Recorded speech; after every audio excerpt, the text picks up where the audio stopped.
আমি দুটো রাস্তা হয়, একটা হচ্ছে হাওড়া ব্রিজ, যেটা আমাকে ময়দান ব্রিগেড হয়ে আসতে হবে, আরেকটা হচ্ছে পিটিএস এর সামনে দিয়ে চিড়িয়াখানা হয়ে মা ধরতে হবে। তাই ভাবলাম সিপিএম এর ব্রিগেড, প্রচুর ভিড় হবে, তা আমি পিটিএস এর সামনে দিয়েই যাই। জীবনে এরকম মুরগি হয়নি।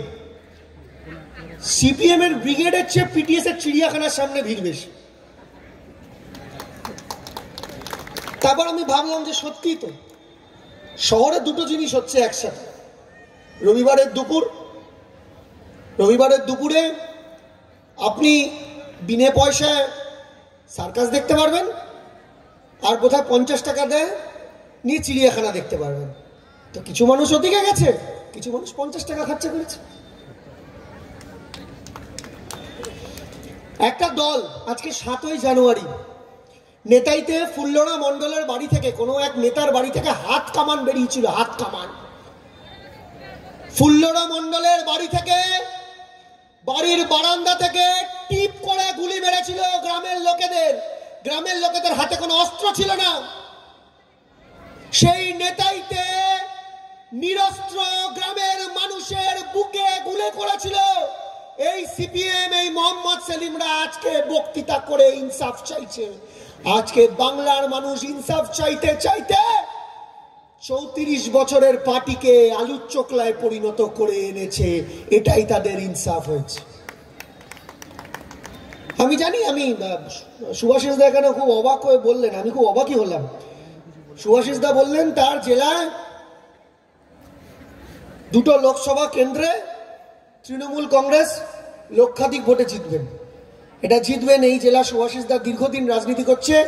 এই জেলায় গতবার যাদবপুরে আমরা জিতেছিলাম, আমি খুব ভুল না করলে 2,95,239, আর ডায়মন্ড হারবার জিতেছিলাম 3,20,000। তো প্রায় 6 লক্ষ ভোট। 2 লোকসভায়, 14 বিধানসভায় এই জেলা আমাদের 6 লক্ষ ভোটে জিতিয়েছিল। 6 লক্ষ। আর একটা লোকসভায় সিপিএম 6 লক্ষ ভোট পায় না। কোন লোকসভা নেই গোটা জেলা মেলালে সিপিএম 6 লক্ষ ভোট পায়নি। তাদের ভোটটা দিয়ে গেছে বিজেপিকে।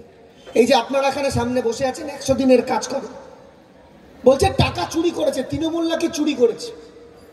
তৃণমূল কি চুরি করেছে? বলছে টাকা চুরি করেছে। কিভাবে চুরি করবে? আমি দিল্লিতে ছিলাম, আমাদের এখানে এমএলএ সাহেব ছিলেন, এমএলএ ম্যাডাম ছিলেন, আমাদের সুভাষিস দাও ছিলেন, আমাদের স্নেহাশিস দাও ওখানে আমাদের বি.আর. আম্বেদকর ভবনে ছিলেন। আমরা নোট করছিলাম। সমরজিৎ আমাদের সঙ্গে কাটিয়েছে 3 দিন দিল্লিতে। আমরা নোট করছিলাম যে জব কার্ডের সঙ্গে আধার কার্ডের নাম্বার আছে। বলছে হ্যাঁ, জব কার্ডের সঙ্গে আধার কার্ডের নাম্বার আছে। তাহলে জব কার্ড আছে, আধার কার্ড আছে, আধার কার্ডে বায়োমেট্রিক মানে আঙ্গুলের ছাপ আছে। তাহলে আধার কার্ড আছে, আধার কার্ড বানায় কে? মমতা ব্যানার্জির সরকার। ভালো, আধার কার্ড বানায় দিল্লি মোদির সরকার। তাহলে আধার কার্ডে আঙ্গুলের ছাপ দেখে কে? মোদির সরকার।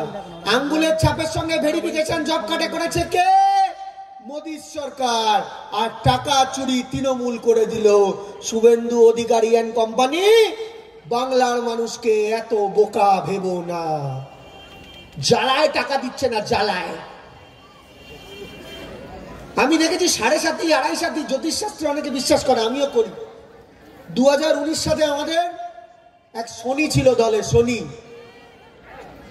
2019 সালে শনিটাকে প্লেন ট্রেন করে চাপিয়ে মালা পরিয়ে দিল্লিতে নিয়ে গিয়ে, ও দিল্লিতে না খড়গপুরে বোধহয়, হাঁটু ছুঁয়ে জয়েন করিয়েছিল বিজেপি। 2019 সালে 121টা বিধানসভায় জিতেছিল বিজেপি। তারপর থেকে ওই শনি বিজেপিতে যাওয়ার পর বিজেপি আজও নামছে নামছে নামছে নামছে নামছে।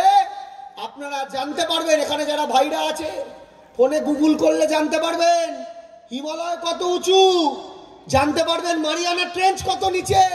একটু কষ্ট করে জানতে পারলে জানতেও পারবেন যে 1 লিটার দুধে কত গ্রাম সোনা থাকে।